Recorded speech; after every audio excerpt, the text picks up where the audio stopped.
Toronto. John Schneider arrived at the spring formation in 2008 with a decision that changed the life to take. 6 years, 7 brain concussions and major back surgery in his professional career with the Blue Jays de Toronto, he had completed AAA.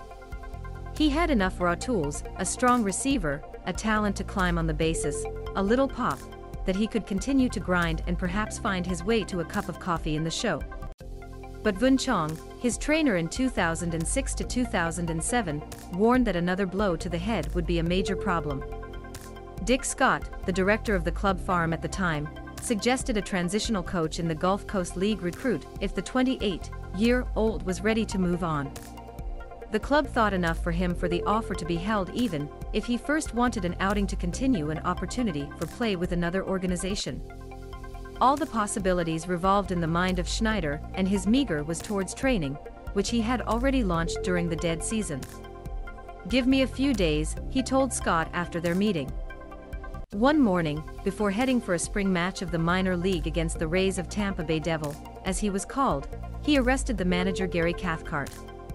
"Bring another receiver for the trip," he said, because if he was hitting a circuit that day, he called him a career at that time.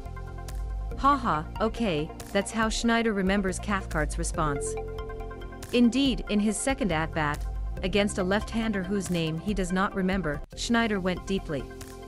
Cathcart gave him a smile and formed when they filled a third goal. "I entered and I literally removed my tips, I hung them up in the canoe, and I was trained first the next round. It was the last time I played," explained Schneider. "It was great. I went out on a high note. Because there are a lot of low notes in there."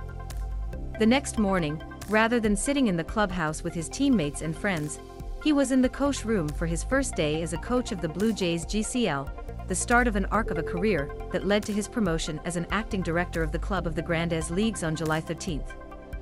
Like Cito Gaston in 1989, Schneider is a long-standing franchise with deep ties with his players who are mainly thrown behind the wheel of a speeding car that risks turning the highway.